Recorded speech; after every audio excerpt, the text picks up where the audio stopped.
maybe be a little in political science in the School of Public Policy. And I want to introduce our guest this afternoon is Dr. Jürgen Salay.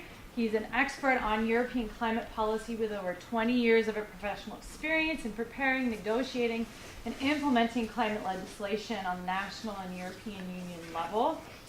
He told me I don't have to read everything, but I do want to read it just to give you a sense for his experience and where he comes from. Dr. Salay has worked as a civil servant in the European Commission in Brussels since 2003. After 4 years as a senior advisor with the Swedish National Energy Agency, before becoming a civil servant, he was a researcher and independent consultant on European affairs focusing on energy and the environment. He holds a PhD in environmental and energy system studies from Lund University in Sweden, a master's in energy and resource from UC Berkeley, and a bachelor's degree in economic history and European studies from Uppsala. Am I saying that right? Mm-hmm. Okay. University also in Sweden. And he comes to us via Seattle right now, where he is the 2018 EU Fellow at the Center for West European Studies at the European Union Center at the University of Washington up in Seattle. Well, thank you very much, Amy and Chris, for the introduction. I'm very happy to be here today. And you heard a bit about myself. I should perhaps add that I'm spending one academic year at the University of Washington as this EU Fellow. It's a program we have in the European Commission where I work, where about 10 civil servants go to different universities around the world, half of them to the United States, half of them to other universities, where we spend our time basically doing 2 or 3 things. We do a lot of outreach, like I'm doing today, these days here. We do some teaching and individual class lectures, like I've been doing a lot at the University of Washington since I arrived there in September last year. And the third thing is that we have our own project to do some research that might be useful for our employer, the European Commission. And the case I made for coming here was to study local and state level climate action in the United States. And I'm focusing pretty much on the Northwest, so Washington, Oregon, and perhaps to some extent California. So that's why I'm here for. And my personal interest, really, professional interests at least, they range basically in everything related to policy implementation, climate and energy policy implementation, how it's done in different contexts. I'm also very interested in communicating climate action and the interaction between different levels, local, state, federal level or national level, where I come from, and the intersection between climate action, climate policy, and other policy areas. So that's a bit of myself. Okay, so let me start with this cartoon first before I go into the presentation. So you see, we have quite a serious challenge ahead of us, which I think is well illustrated here. So that's perhaps the bad news. You know, it's a really serious challenge, climate change over the next decades and century. We all know that from climate science. The good news is, of course, that we're a bit better equipped than the dinos in terms of dealing with it. And what basically I'm going to do today is to tell you how the European Union is trying to deal with this, what we've done so far, and what might happen in the near future, and related a bit to international action. So what I'm going to do then is first introduce the European Union very shortly, a bit about how decision making is done in the Union. I will then move into the 2 main parts of my talk today, which is climate policy in the EU, how it's evolved over the time, tell you a bit more in detail about our climate, and if I have enough time, I will also try to tell you a bit about clean energy legislation, because it's closely linked to our climate action policies. And towards the end, I will also go into a bit the Paris Agreement and an international outlook, perhaps, before we then open the floor for questions and discussion. So you're going to see a lot of slides, hear a lot of information, and perhaps forget much of it. But I think, in essence, my main messages and the main points from my talk today are summarized in this slide. And what I hope to get through to you tonight is that, firstly, EU climate action is based on a very strong tradition of multilateralism. Of course, this goes without saying, we're a union of 28 member states, but that's very important to understand that because of this, we are also very actively promoting multilateral action on international level, at UN level, and specifically then when we're dealing with environmental and climate problems. I think climate policy is a very interesting case study of European policy making, even without necessarily being an expert or interested in climate policy. I would imagine it could be interested for many political scientists because we have a very good example here of a policy that is relatively new.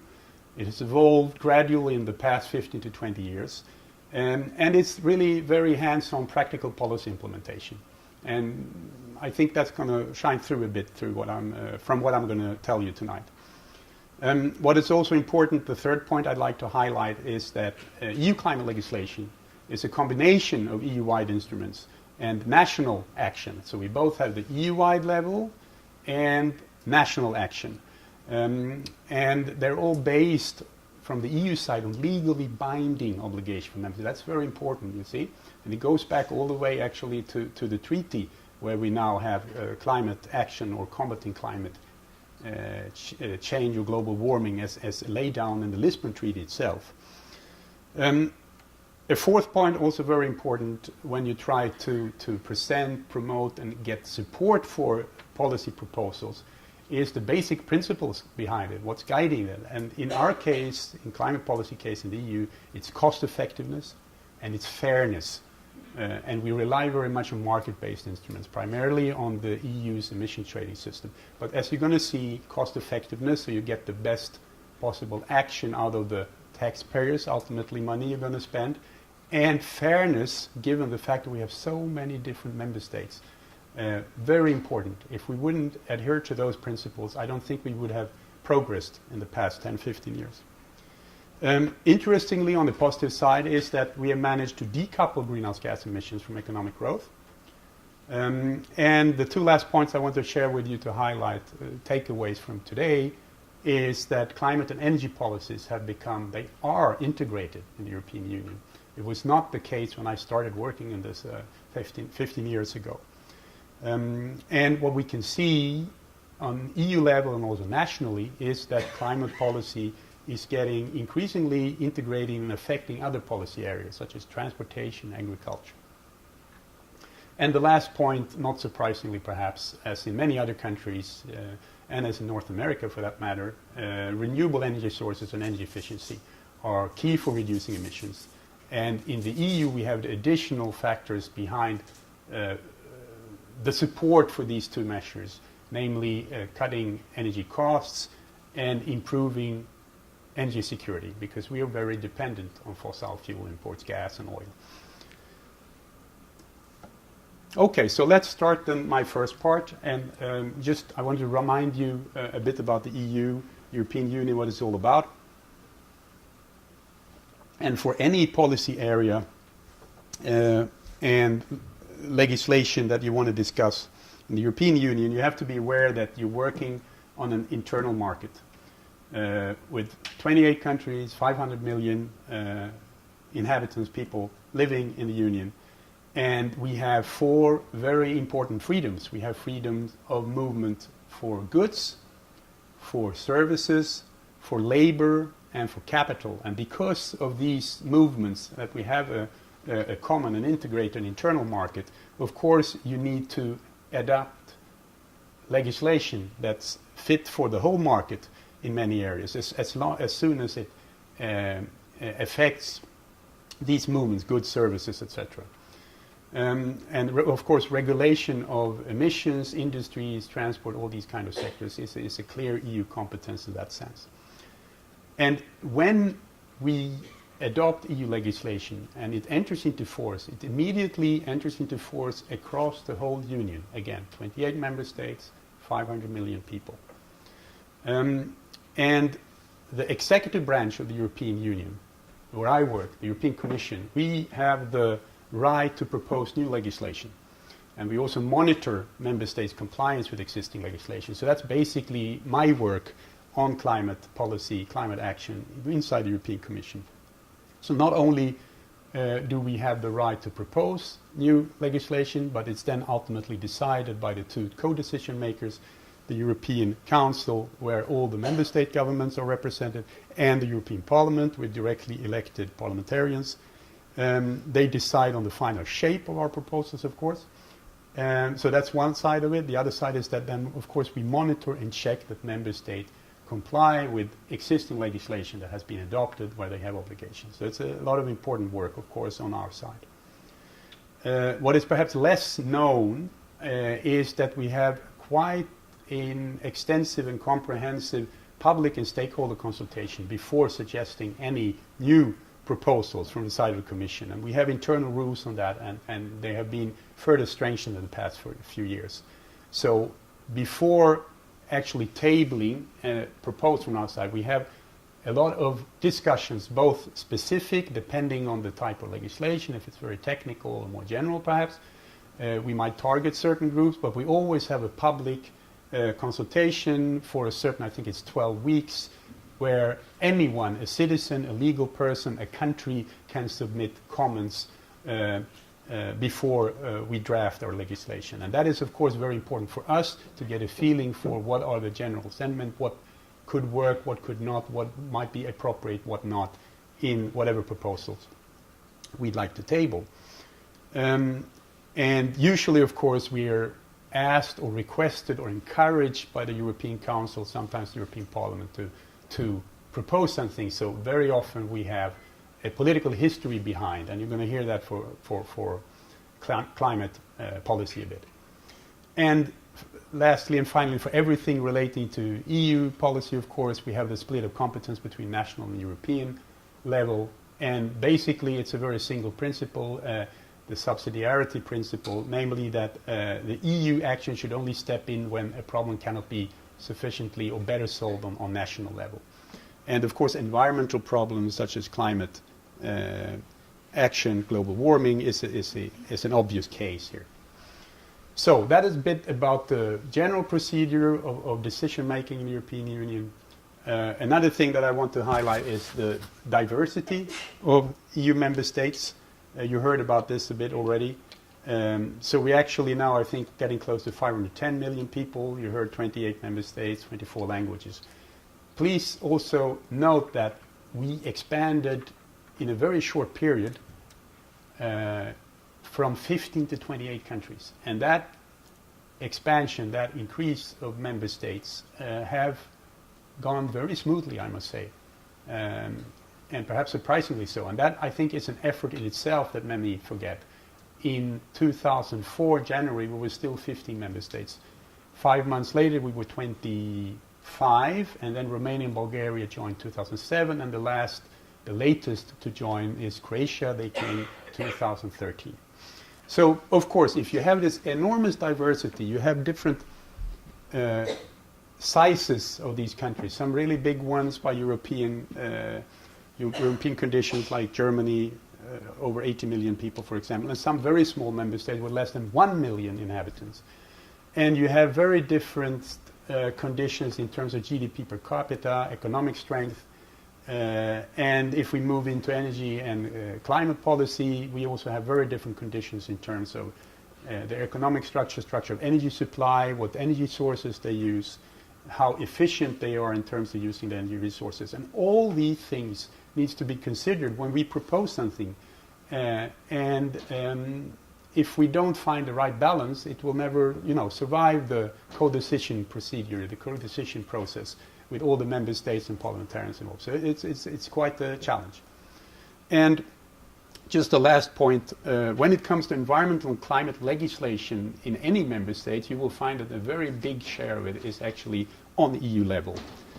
So we have, in these areas, environmental and climate policy, a very high level of EU coordination of EU level legislation.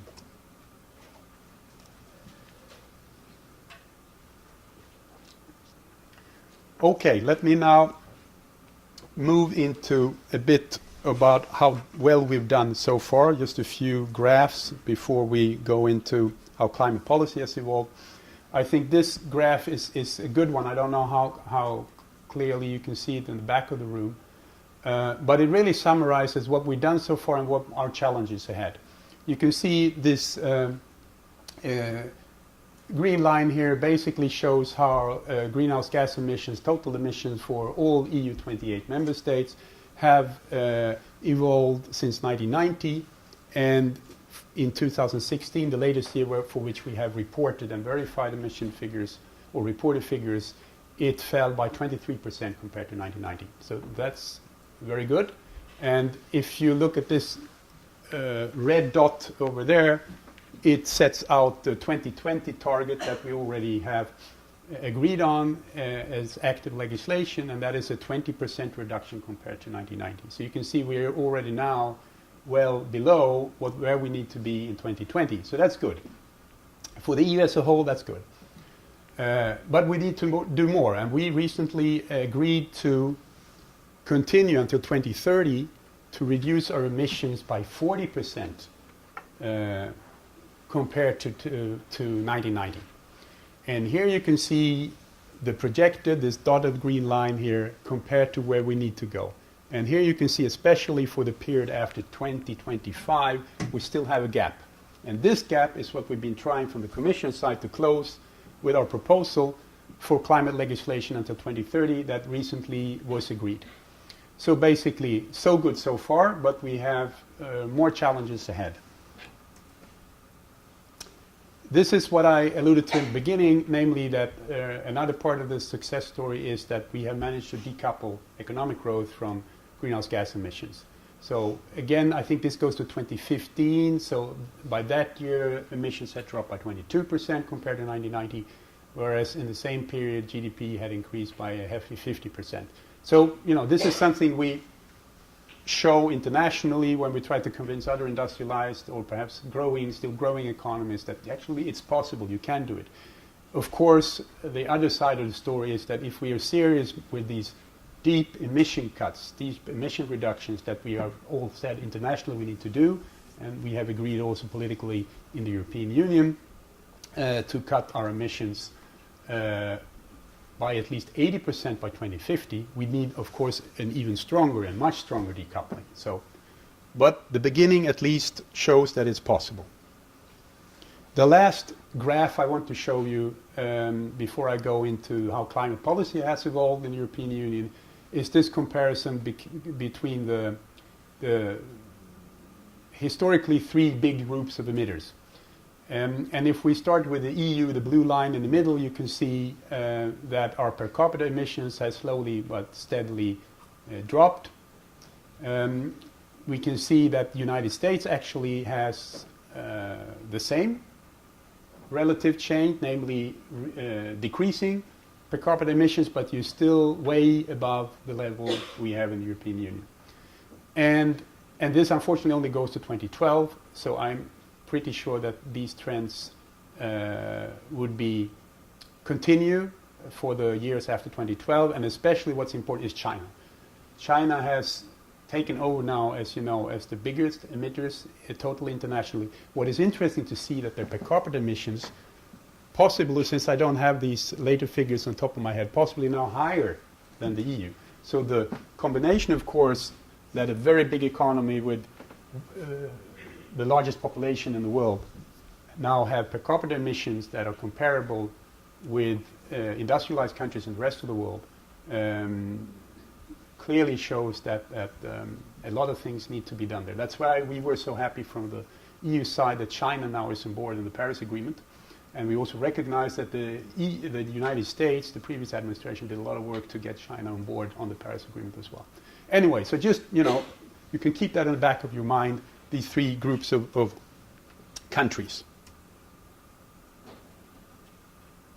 Okay, let's then talk climate policy proper in the European Union. And I like to highlight the three first bullets here, what I think is special with climate policy. And it's, of course, this very clear link to science. It's driven by science. Whatever we do in the European Union, whatever we've been doing in the past 15 years, have been informed by the Intergovernmental Panel on Climate Change and their recommendations. And I think there are a few other policy areas, a lot of policy areas where you have a link, of course, by, between science and policy or laws or regulations, food security, health, all these kind of things. But what I think is really interesting here is that we have an international process where we regularly update scientific recommendations, which in turn inform the annual negotiations on climate under the United Nations Framework Convention on Climate Change. And for the EU, it's been a very strong interplay all the time. On the one hand, what we've been doing, what we are doing, is related to what scientists recommend, what we need to do, the latest finding. And of course, we then try also to influence the international negotiation process by the actions we take in the European Union. But this, driven by science, fact or feature of climate policy, I think that's a very important thing to note. Of course, the second one goes without saying. It's a global and transboundary problem. It's not only transboundary, we have many other environmental problems like air pollution in Europe, for example, which we're dealing with on the multilateral level.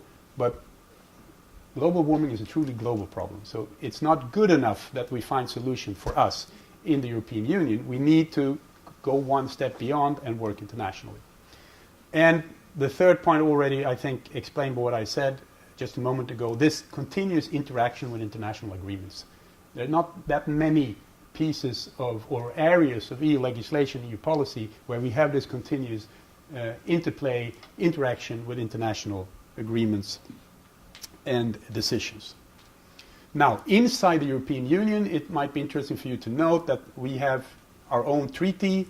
For those of you studying EU, you're well aware of that. And the latest treaty now in force is the so-called Lisbon Treaty. We've had environment and environmental quality, environmental concern, environmental protection established in our treaty already since the 80s. In the Lisbon Treaty, we will for the first time introduce climate as an objective and the support for international action.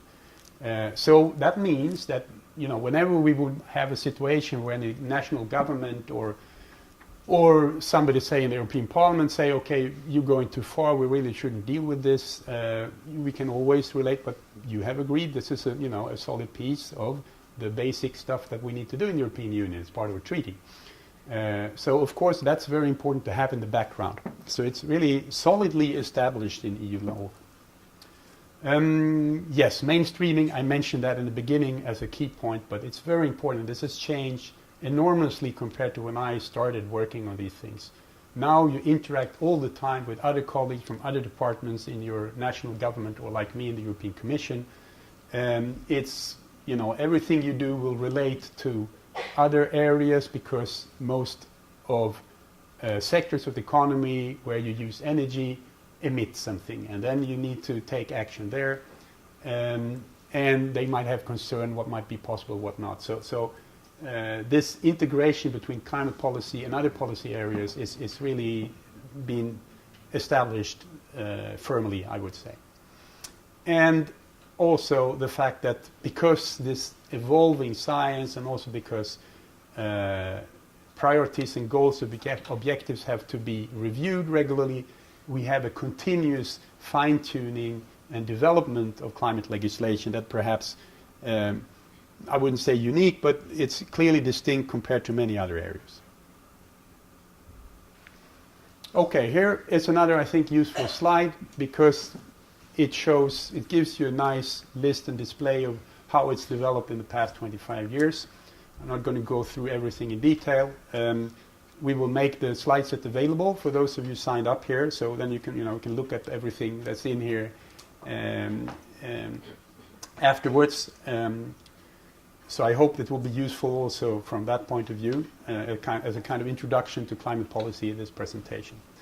Perhaps I should ask you a question. The first point here on this slide, any one of you have an idea why would the EU have come out with their first climate change strategy, a loosely, discussion paper in '91?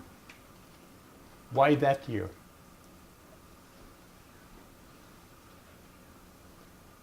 Remember what I said about this interaction with international agreements?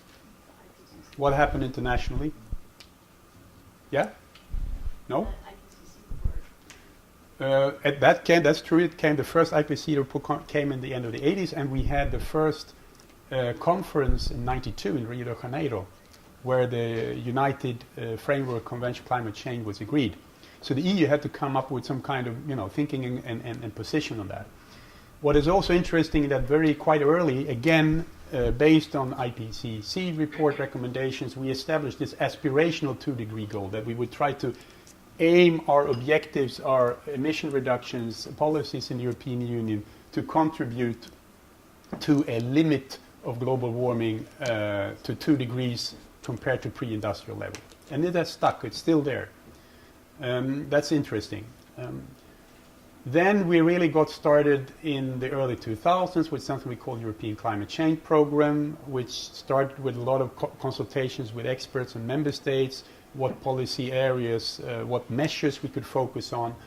And out of these discussions, what we came up with as the first really EU-wide initiative was, of course, the EU emissions trading system that started in 2005 in a kind of pilot phase for 3 years, and then we had the second phase starting 2008 to 2012, which was at the same time as the first Kyoto Protocol. So it was synchronized, if you like, with international agreements. So that was a big step because there was no emissions trading basically in the European Union before. You had that in the United States, but we did not have that in the European Union. So you can imagine we went from 0 to emissions trading covering 45% of greenhouse gas emissions across the whole of the EU. That was quite a step. You will hear a bit more about that later today. Another interesting or important milestone was 2009 when we agreed on a climate and energy package setting out targets for 2020 covering not only greenhouse gas emission reductions but also setting targets for renewable energy and energy efficiency. So here you can see for the first time a really clear, joint, integrated climate and energy strategy. So that was a very important shift. And I think the fact that we also have a number of energy policy-driven concerns that are important for national governments, which fits in, so to say, in the climate action needs that we have been very important. So if you like, you have drivers not only coming from the climate action, climate mitigation side, but also from energy costs, energy independence, energy efficiency, these kind of things. It should also be noted that in the past decade, basically, we have integrated these targets that we have set to reduce greenhouse gas emissions by 2020 with general strategies for economic development in the European Union. We were hit severely by the recession, so the European Union tried to promote a better coordination of different economic policies, or at least information exchange, and a kind of if you like, peer review system where we check how member states are doing in different economic policy areas. And one of these that are included there is actually how well they're doing with reducing their emissions. So here again we have another sign of how climate policy is being integrated, mainstreamed with general economic development policies in the European Union. Okay, I need to jump ahead a bit. Fast forward to 2014. Here we have the next milestone in terms of targets and objectives, where the European Council, that is the representatives of heads of government or state in the 28 member states, agreed that we should reduce our emissions in 2030 by 40% as a contribution to the upcoming Paris Agreement. And that set the start signal for us in the European Commission to start drafting new legislation, which we presented in 2015-2016, the last point here. And I'm happy to say that recently we had agreement on the most important part of the climate legislation, a revision of the ETS, new member state targets for 2030, and it will enter into force in 2018. So we've actually delivered on our Paris commitments. Then, of course, what remains for us is to implement it. Okay, so let me now move into the perhaps heaviest part, if you like, my presentation, because I'm going to go a bit into the existing legislation that we have. And, you know, if you think it's a lot, it is a lot, but I think that in itself is an interesting message. We have actually done a lot of things, and we're not doing a single piece. We have several different areas which together contribute to our climate mitigation objectives. Okay, so the starting point, again, I told it earlier, the overall objective, what we want to contribute to internationally, these 2 degrees limitation of global warming. The European Council 2007 agreed for 2020 targets. And here it's very interesting to see how fast it went. I mean, I was part of that group in the Commission negotiating and proposing that legislation. And it was amazing, because you have to understand that first all the 28 member states have to agree on the position on any proposal for new laws from the from the Commission. And in parallel, the European Parliament, which has in the order of 750 members, have to agree on their position. And when they both have positions, okay, this is what we think about the Commission proposal, we want to change it in this way or that way, they sit together and then finally try to make an agreement. And all this happened in less than 12 months. We presented our proposals for the 2020 existing legislation in force now, January 2008, and we had a deal December the same year. And it entered into force 2009. That was quite amazing. And you have to remember that the recession had started in the European Union. Sometimes I think that we had this window of opportunity. If the negotiation would have dragged on for another couple of months into 2009, it might not have been an agreement after all. It's hard to say, but here you can see we had very strong commitment. And the international driver there was the upcoming, at that time, Copenhagen Climate Conference 2009. The expectations were very high. International, that did not deliver, but we wanted to send a strong signal from the European Union. We're going ahead anyway. We have already agreed on 2020 targets, etc. So that's a bit how the EU had tried to influence and contribute to the international discourse on climate action. Okay, that's already history. What has happened most recently, I spent the past 2 years before I came here working on the lower part here, namely the 2030. Now it's called the Climate and Energy Framework for 2030. For 2020 was the Climate Energy Package. Here we now have an agreement on a 40% overall emission reduction of greenhouse gases by 2030. And the interesting thing is that it builds very much on the climate part on what we did already for 2020. So that the architecture hasn't changed very much. We still have emissions trading, we still have this sharing national targets among member states. I will come to that in a moment. What we have added now are new provisions for the only part that was really missing inside the EU, and that was land use change, and forestry. So emissions or uptakes or sinks in that sector. So now we have a completeness, if you like, that we didn't have before in EU legislation. And as I said, it's all agreed, and it will enter into force this year. That's good news. Okay, I just wanted to highlight here that to remind you that the 2020 package was not only about climate legislation, it was also about renewables and energy efficiency that we didn't have before. EU-wide targets for those areas as well, driven by the energy, the strong wish by EU leaders to strengthen our energy economy and become less dependent on imports from Russia and other countries. Okay, now it's going to get a bit technical. So again, the slides will be available, so I hope you won't get lost in this, but it's actually it's quite simple in a way. The devil is in the details, but you won't get all the details tonight.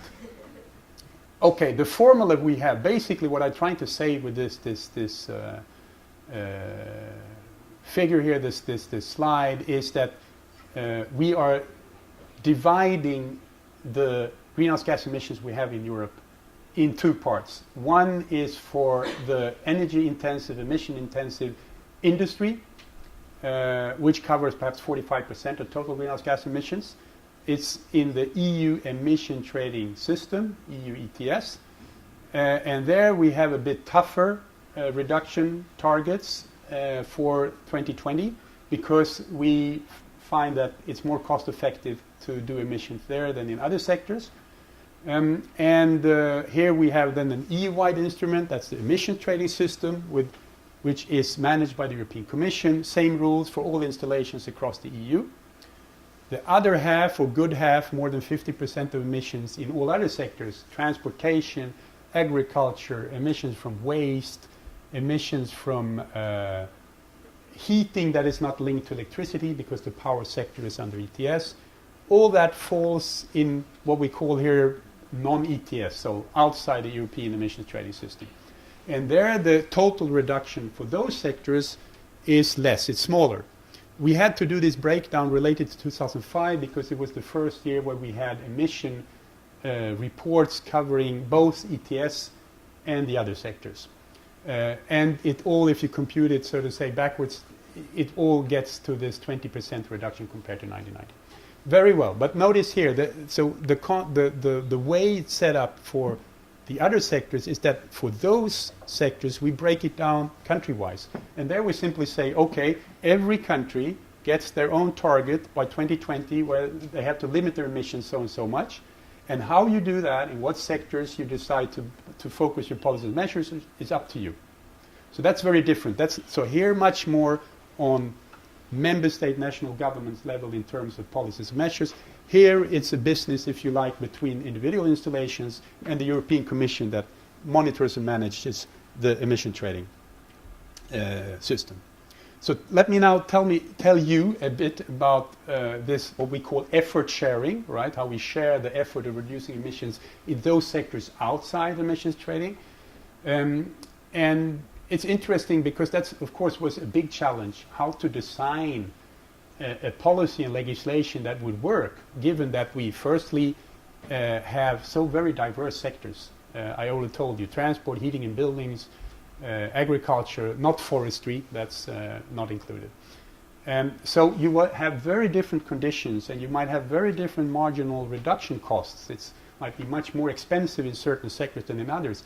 And the costs between countries might change, also, might differ also. And most of these emitters are small or even mobile, moving emitters, if you like. And they're usually a result of daily activities. You transport, you go by car, you get your food, you heat your house. And it's not so easy to nail down one fit-for-all measure. Like it's easier to do that for stationary energy-intensive industry. Anyway, so these major differences in cost-effective emission reduction potential and diverse situation between countries called for some kind of simple solution. And I will come to that just in a sec. But I wanted to tell you also some basic principles of this legislation, what the member states have agreed to for 2020 and now for 2030 as well. And that is that they have binding national targets for those two, 20 and 2030. So they really need to meet these limits. There is certain flexibility for member states how they reach these targets, so they can decide themselves what policies and measures, what sectors they want to focus on. There is certain flexibility in the sense that if one member state, if you like, has a surplus of emission allocations or is cutting its emission more than it has to, it can in principle share that surplus with other countries. So you have a kind of country-to-country emissions trading, if you like, but it's government-to-government only. It's not been used so far. And you also have certain flexibility how you manage your rights for emissions over the years, because we have an 8-year period now, and we will have a 10-year period from 2021 to 2030 where we have annual checks. So it's all based on reporting.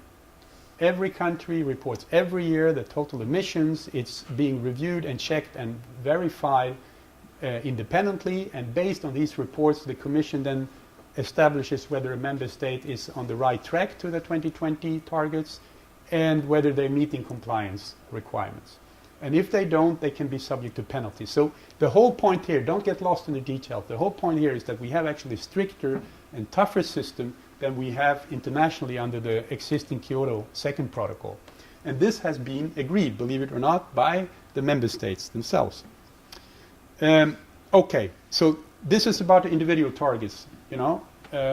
So we have 28 member states. You can see we have a range between 20% reduction and 20% limitation in terms of increase. That sounds strange, perhaps, but it all delivers this almost 10% reduction collectively for this whole set of sectors outside the emissions trading system. And why did we divide it up this way? It's very simple. Here comes the fairness. I talked about cost effectiveness is a very important principle, right? So that means that we demand more, if you like, in terms of emission reductions where it's easier cost-wise to implement, and that's in the energy-intensive industry. But there is another factor. This diversity in economic power among the European Union members. We have countries like Bulgaria, and if I remember correctly, they have a GDP per capita which is perhaps in the order of 5 or 6 times smaller than the richest countries, which are Luxembourg and Denmark and some other countries. So the fairness principle is simply based on GDP per capita. Those countries who have a higher GDP per capita income, who can afford tougher measures, if you like, they have also tougher targets. And I should also say that when we proposed this legislation for 2020, this was in 2008. We did most of our impact assessment in 2007. And everybody was expecting that even this limit would be quite challenging for the poorer member states because they were expecting to grow even faster. Now, because of the recession, that's one reason, it didn't quite play out that way. And so one of the explanations why we're doing so well is, of course, the economic recession in the beginning of the compliance period around 2013.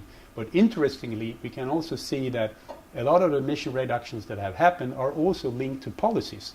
So it has had effect, these very early agreements in 2007 by member states and then legislation 2 years later to make them move and adopt measures at home.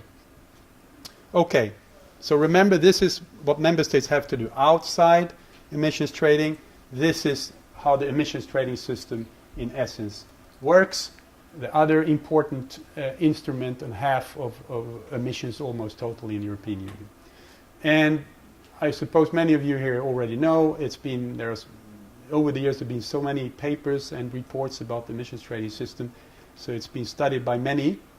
But it's basically the biggest cap and trade system in the world. Now China is preparing their own, and they might eventually then be bigger than the EU. But that's what we had now since 2005. About 11,000 installations in the EU, and interestingly, 3 other countries that have signed up. So we actually have an emissions trading system that has participants from outside the EU. So there is an openness and a possibility for others to link if they like to. Norway is one of these 3 countries, for example. And the basic ideas, of emissions trading is simple. Every installation gets an allowance, which gives them a right to emit. If you emit more than your rights, you can buy additional allowances on the market. If you have a surplus, you can sell. And basically the idea is that the price will inform the installation, the company, whether they want to do some investment in additional abatement technology, depending on the costs, compared to the allowance price. The current allowance price is just below 10 euros, and many observers think that's too low. Some say even far too low, but it's been picking up now in the past few months after we had these agreements on revising the ETS for the next period, so that's good news. But it's important to note, of course, that we need to have a strong price, to have this price signal to make companies and others, to businesses, to invest in clean energy and other technology to reduce emissions. The cap you have, it comes with a cap and trade system, but if you want to have the additional effect, you also need to have a strong price signal. And this, it's probably fair to argue, we haven't quite reached that yet. It's still on the low side as a price signal. What is interesting, again, with our emission trading system, this is just to illustrate that we have a progressive limit.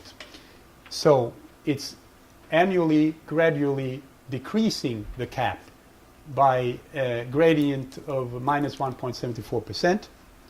So it's tightening up year by year. And companies already know they knew already before 2013 where they needed to be by 2020. And similarly, for the next period, 2030, we will have an even more ambitious gradient. I think it's now 2.2%. So it's not only a cap that's flat, it's actually getting tighter year by year. So there are strong incentives to reduce emissions. Now here, political explanation why we're doing emissions trading. These are the kind of arguments we had to face when we were discussing with stakeholders. As you can see, it's not only reducing emissions cost effectively that we have to consider, but also because of the internal market. It was the logic solution, of course, to have a same single system for everyone, for every company inside the European Union. The price signal, again, to spur innovation in new clean technology. There more can be done. We need a stronger price. Arguments that were used by leaders in their countries and by the Commission when we proposed this is, of course, we can promote new jobs, green jobs for emission abatement technology, etc., green energy. And the fifth point here is also important. We have to deal with continuously these arguments from industry that they are worried that if we adopt legislation here that's not being happening in other countries and other economies, they might take their installations, their companies, and move outside the EU. That's called carbon leakage. So you would have the emissions occurring somewhere else, but the emissions would still be there. As far as I know, we have no really documented cases of carbon leakage or firms moving out their operations because of the emissions trading system yet. But remember, the price has still been mostly below 10 euros. But this is an argument that is, of course, you hear all the time, and you will hear it the same from American industries whenever you have these discussions on state level. What is interesting is the last point, because it's not only about capping emissions and calibrating how you distribute allowances, emission rights to industries depending on how competitive they are, how linked they are to the world market. There is a very important factor politically when you agree on the final design of emissions trading, and that is that the revenues, because most of these allowances are being auctioned, and the share that's being auctioned is increased over the time. So we still have some free permits that are given out freely. And when you auction and sell emission permits, you get revenues. And what you do with the revenues is something that's always very tough discussions politically, because member states want to have a say. How are these monies going to be used? For what kind of purposes? And what we can see is that most of these revenues in most countries are actually being used to reinvest in energy efficiency, climate mitigation, energy measures. And that is, of course, a very important tool you have when you design the system, how to deal with these revenues. You had a question here. Yeah. So are you saying there haven't been any revenues yet from the EU's carbon market? Of course it has. There's still a free one? No. I'm saying that from the very beginning we had auctioning, but the auctioning was started out with a rather small share that's gradually increased, and will continue to increase to 2030. And the share that's freely given, it's decreasing. So the amount of money, if you like, and depending on the price, of course, could potentially increase and become quite significant. And this is an important argument for the poorer countries. Remember, we have a lot of relatively new member states. Many of them have outdated power industry, which needs additional investments. And of course, they would say, you can't impose strict emissions trading conditions. No, we have all these old power plants, and many of them are coal-based still, and we need to do something about that. It will cost us money, and so on and so forth. So you can say, to simplify it a bit, what has happened is that they get a relatively higher share of the revenues compared to the richer countries, the older member states. And how you balance that is, again, a point of negotiations. So negotiation about emissions trading in Europe has not been so much should we have it or not, it has been how should we design the rules for allocation, how should we divide up the revenues, how much should be auctioned, how much should be given away for, and it's still continuously being discussed. Okay, so basically I've told you now what we have in place for 2020. Just a couple of weeks or less than 2 months ago, we had an agreement on 2030. I'm showing this slide here because it's a nice comparison of the package for 2020, 2020, 2020. You can imagine that was a very good message, right? And how has it changed then for 2030? It's become 40, at least 27, and at least 27. It's interesting to see. I will not talk that much about the clean energy part, which is very important. It will be in your slide set. If you have questions, please ask me.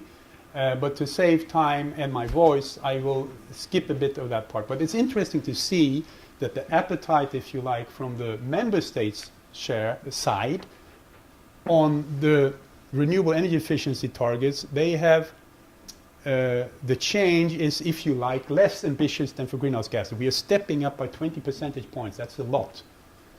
But the step up in terms of the EU-wide goal for how much renewable energy we should have as a share of final energy consumption is going from 20 to 27%. And you have a similar thing for energy efficiency. Now, politically, they are still being negotiated. The Council have agreed on their position for these two pieces of legislation. This is already a deal. So they basically, with the Commission, propose original proposals that we should have EU-wide only targets, not national targets, for these two energy objectives, whereas the European Parliament have agreed on a position that's more ambitious. They decided they want to push for 35% of renewable energy by 2030, and I think 35% for energy efficiency. So in the next few months, you will have very intensive and difficult negotiations between those two co-decision makers, legislators, and what the final product might be is likely guess somewhere between 27 and 35%. Interconnection, by the way, just has to do with the fact that we still need to do much more on integrating our energy market. And interconnection is about having more high voltage power lines, transmission lines across country borders, and to give more investment support on EU level for that. So we can have a better functioning electricity market across the European Union. Again, a nice slide just showing the step up. Now we're zooming in on the climate part, the emission reduction part, right? You see for 2020, the ETS, emissions trading system, and the sectors outside, you can see we have a relatively larger share of the emission reduction that will come from emissions trading. We will have the same relative distribution more or less for 2030, but I think this graphically shows that it's really an important step up. This, by the way, if you wonder about the numbers, the 43% is related to 2005 because of this accounting issue, 30% too. These two together make up a 40% reduction compared to 1990, and that's what we'll be presenting as the EU contribution to the Paris Agreement. So a significant step up that has been agreed in the EU on greenhouse gas mitigation. The new thing here, what we now have in place, is that we added a third component. I mentioned that briefly earlier in my talk. So we don't only revise the EU emissions trading, we also continued this system with national targets for member states, for all the other sectors, and we added what was missing, a regulation covering emissions from land use change, and forestry. And this is something that North Americans usually are very well informed about. In the EU, of course, we have the issue again is that we have very, very different conditions for forestry and land use across the EU. We have countries in the north which are a bit like Canada, Finland and Sweden, which have a very high share of their geographical coverage through forests, and they have a very strong forest industry. We have other countries where I live, in Belgium, that, well, it's not fair to say they don't have any trees, but they don't have much forestry, they don't have much commercial forestry.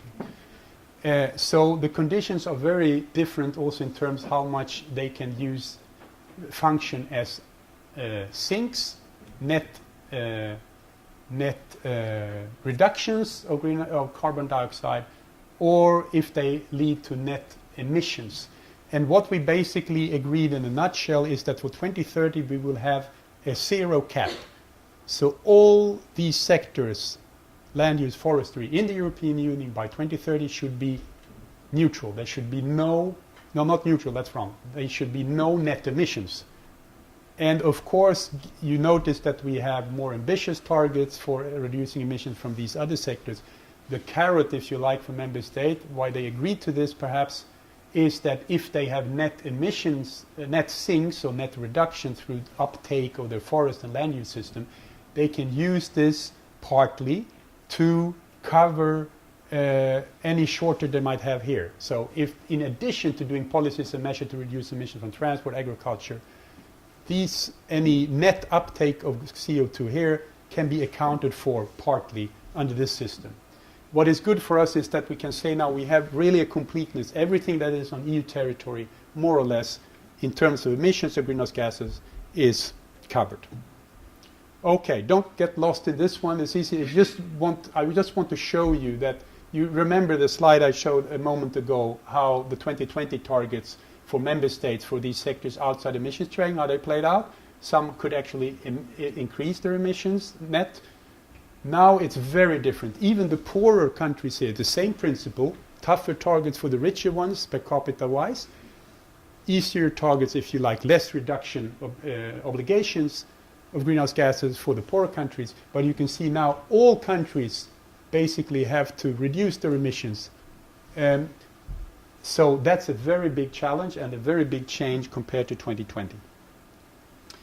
The step up for ETS, I mentioned that a bit before. What we have worked on in this final agreement is to have increased pace of emission cuts. This gradual progressivity, the linear reduction factor is increased. We have worked on the carbon leakage rules, how we allocate to certain industries. That was a lot of discussion about that because it's very technical. We have since a couple of years, we have something called a market stability reserve, where we actually can put aside unused and unallocated allowances that are not being used in the system and therefore driving down the price, put them aside to balance the supply and indirectly have a more stable price. And very important, you remember what I said several times about how you can use revenues from auctioning these allocations to help industry. That has also been worked on, and now we have different funds which are sourced from the revenues from auctioning allocations under the ETS. And this was very important for, again, the poorer member states with old industry to agree. Okay, so I'm going to skip now to not overcharge your attention span on the energy side, but please be welcome to ask any questions you might have. And they will be again in the slide set that we will share with you. And doing the final part, a bit on the Paris Agreement and an international outlook to round my presentation off. So, a good 2 years ago, December 2015 in Paris, lot of happy faces, a groundbreaking agreement, a lot of happy faces in the European Union. This is our commissioner. We have the commissioner appointed from each member states in the European Commission, and they have different policy areas that they are, the political responsible for, if you like. And this gentleman, Mr. Arias Cañete from Spain, he's the person responsible for climate and energy.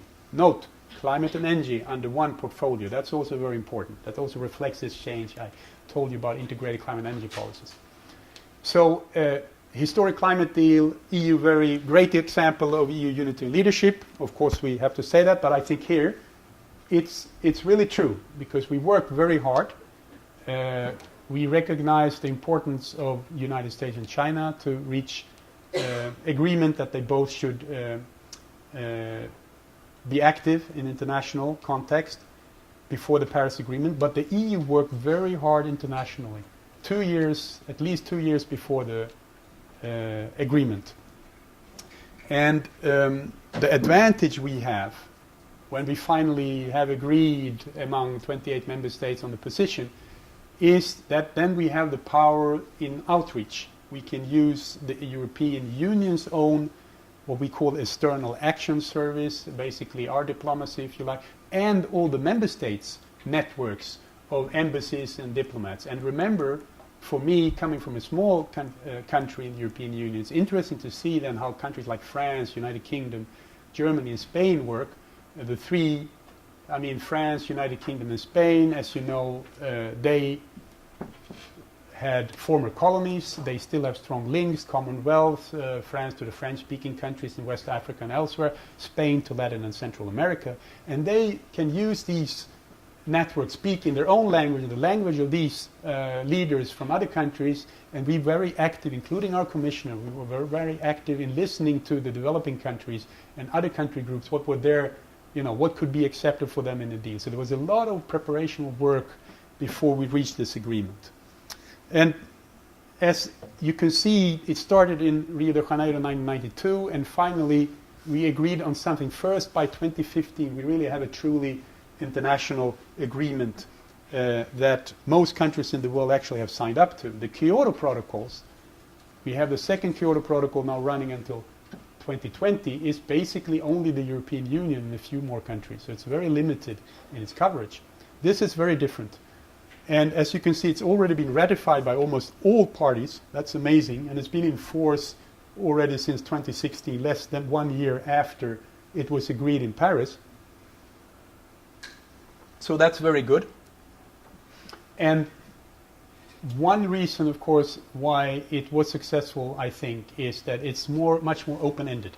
So you don't set targets for each country or party in terms of reduction and make a big distinction between industrial countries and non-industrialized countries, as we have had in the Kyoto Protocols, still have for the second one.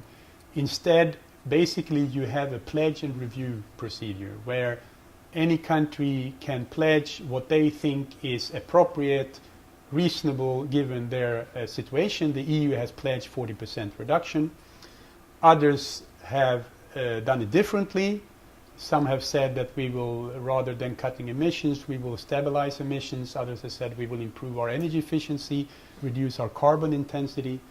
But the whole idea is that you will now have a process in place where all these parties meet regularly. They review and step up their pledges. And this review process, we're going to have a first review already this year. At the next conference of the parties, you have annual conferences where all these countries meet, and it's expected that they will update their pledges by 2020 first time, and then regularly every 5 years. So you would have a process where you gradually increase the ambition level globally, and you're building basically bottom up, if you like, or nation up, instead of having a top-down system. So that's a big change. It will not be easy, but at least we have a process that has been agreed. And what basically negotiations are being done now, what they're going about now, in between these conference of parties, you have a lot of interim meetings where all this technical stuff is discussed. So it's not only 2 weeks every year, it's much more often.